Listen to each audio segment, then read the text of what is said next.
We're back with our next exercise, right? During that intermission, I fed the cat, I turned on the light. This exercise is jumbled sentences. All right, you tell me, give me a sentence. Let me give you an example. You choose a sentence. Make up a sentence there for me, Joshua.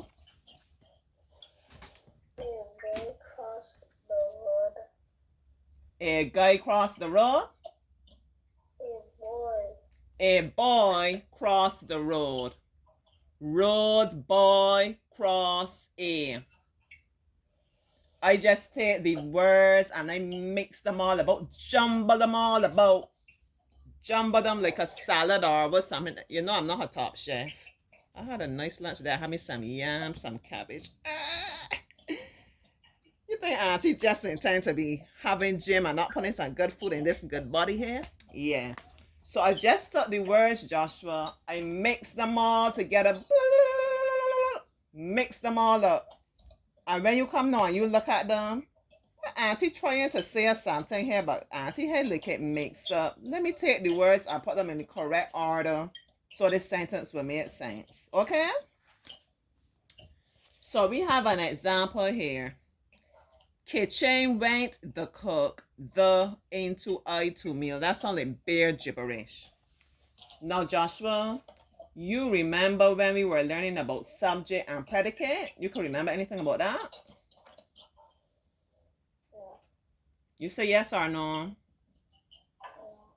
He said no. He remember nothing so.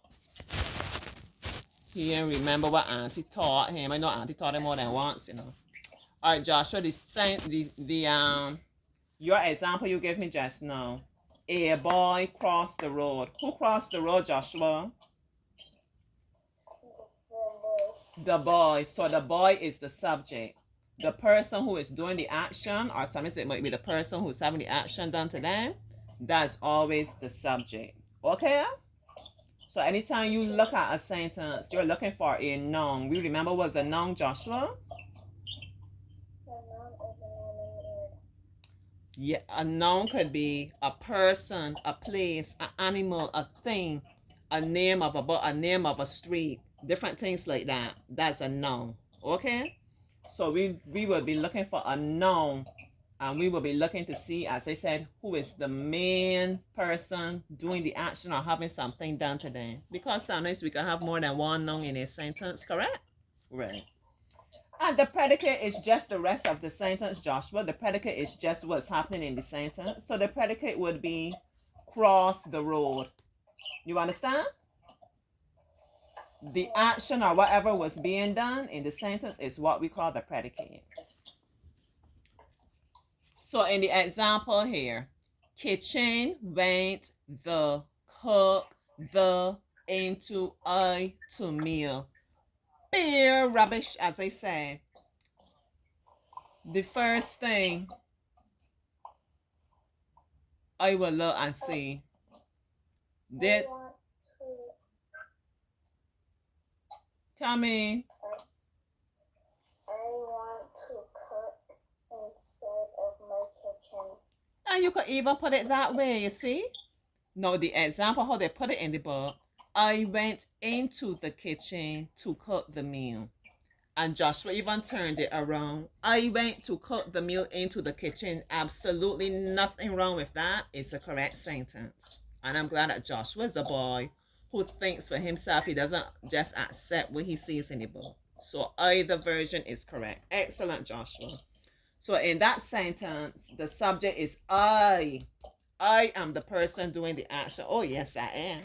I am the person going to cook that sweet, sweet food in the kitchen. Right? And the balance of the sentence is I am the subject, and the predicate went to cook the meal into the kitchen, or went into the kitchen to cook the meal. All right, Joshua, let's look at sentence number 2.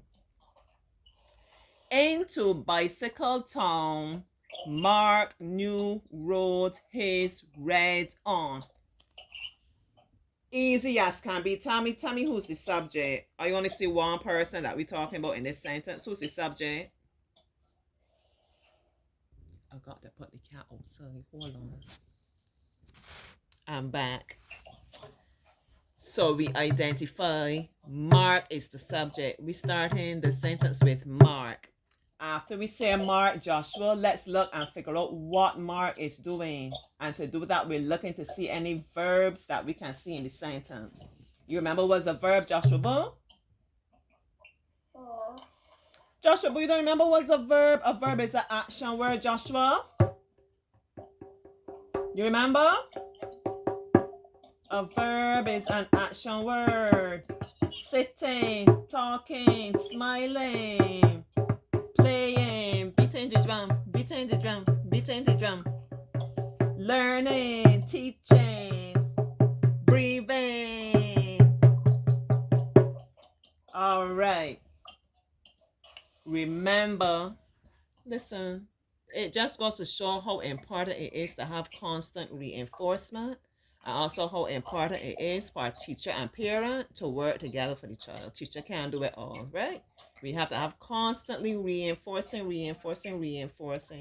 we did this already. We did this. Auntie, remember that Auntie said, in this moment, there's never a moment when we are not doing something. Even if we think we are still, breathing, sitting, listening, seeing, you know? Always doing at least one or two things. Okay. So, right now that I've told you that a verb is an action word, give me the action word in that sentence, Joshua. Mark rode his bike. The action word is rode. Mark rode. Our next question to ourselves is going to be, what did Mark ride? Mark rode his bicycle. Do we see any words in that sentence that might be describing the bicycle? Red. See if you see another word that's describing it. New. Excellent. And what are these words? Words that describe things. What do we call them? Describing. We call them adjectives. Once again, reinforcement. And if you've been following Auntie for a while, you know Auntie's very big on adjectives, because Auntie always says when we're writing our compositions and we want them to be spicy, we want them to be entertaining, we want them to be captivating. Hear the words coming from Auntie's mouth. We must use our adjectives because you, the reader, must be able to experience what we're trying to convey. So if I'm telling you right now, I'm sitting down here and I'm feeling hot. I'm not feeling hot, I'm feeling great actually. Loving the cool nights. It's not as cool as it was in December, but still cool. I will have to tell you, I feel stifling. I feel sticky. I'm feeling miserable. I will have to use different things to help you to experience how I'm feeling. So to do that, we use our adjectives. So we identify in this sentence, new and red are the adjectives. So far for this sentence, Joshua, we have said, Mark rode his new red bicycle. The next thing we will ask ourselves is, where did he ride? In the city. Into town. And you know what? We have a word that we didn't include. It says on. So I would say to myself, that means Mark rode on his new red bicycle. Everybody following me? Let me give you the full sentence now. Mark, and as we go through, we cross out the words or circle them as we use them. Right? And when we realize, hey, but there's a word here, I didn't include this one. Where can this fit in the sentence that will make sense? Okay?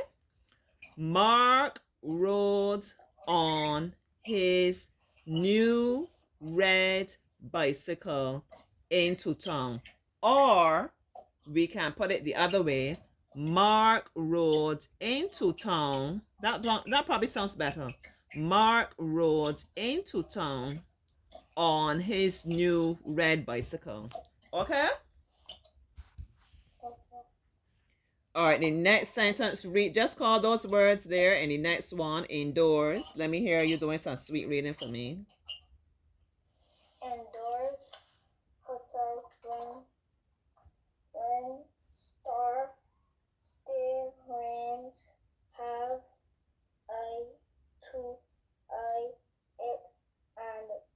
Good job, Joshua. Indoors, hit, when, stay, rains, have, I, to, I, it, and it. The subject, who is speaking? I am speaking, right, Joshua? Yes. And what am I telling you? It sounds like I'm telling you about how I feel. Am I saying, how am I telling you about how I feel? I what? Angry. Angry. So what's the word? The word is hate. A very strong word. We don't really use that word over here by Auntie, but nevertheless it's here. I hate. What do I hate, Joshua? The rain. I hate when it rains. And what happens when it rains, Joshua? Look at the sentence. What happens when it rains?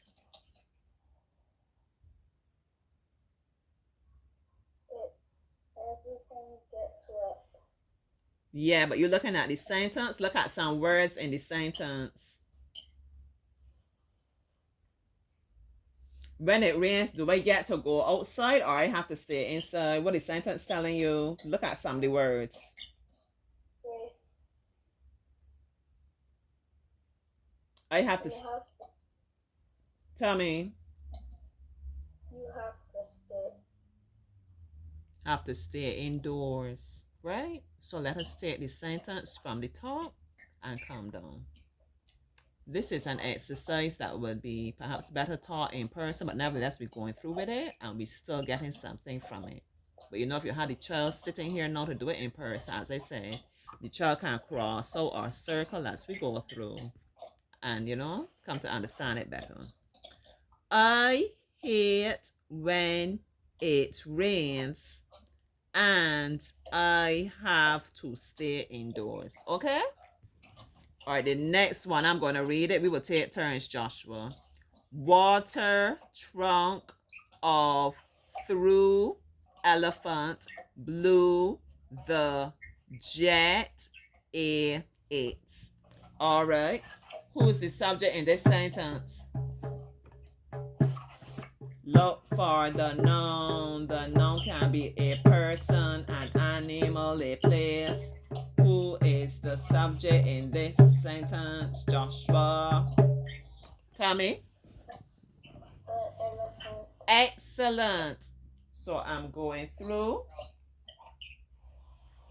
I don't want to reach for my pencil. The elephant. What did the elephant do, Joshua? What did the elephant do?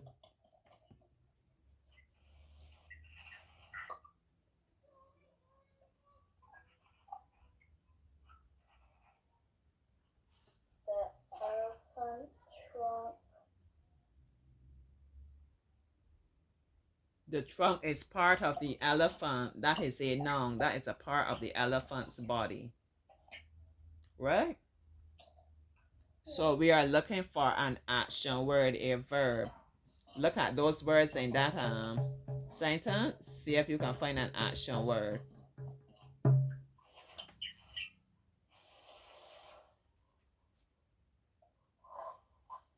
What does the elephant normally do with the trunk? The elephant uses the trunk to do what? Water. Drink water. And sometimes when the elephant is playing, it might take the water, take the trunk and blow some water. Like it might blow water on you. It might blow water on itself, like to cool down. You understand? The elephant blew water through. The elephant blew a jet of water through its trunk. A jet just means like it shot out of the trunk, right? Moving like a jet, yeah. A jet, push, shot out of the trunk. All right, see if you can read the next one for me, Joshua Boo. We have 4 more to do. We're doing great.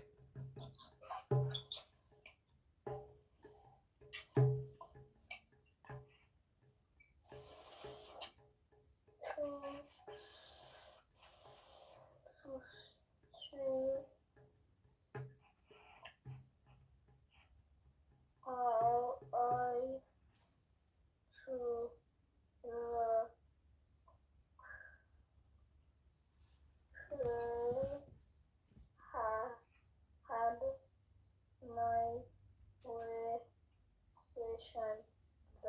Excellent, Joshua. Who is doing the action? I. I had to. Let Auntie help you. I had to. What did I have to do, Joshua? Look for the action word. Had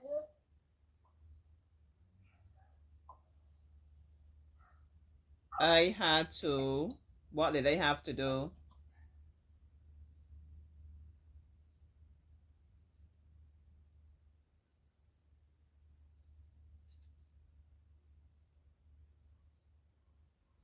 carry Good boy. I had to carry. What did I have to carry, Joshua? I gotta start a fresh video, boy.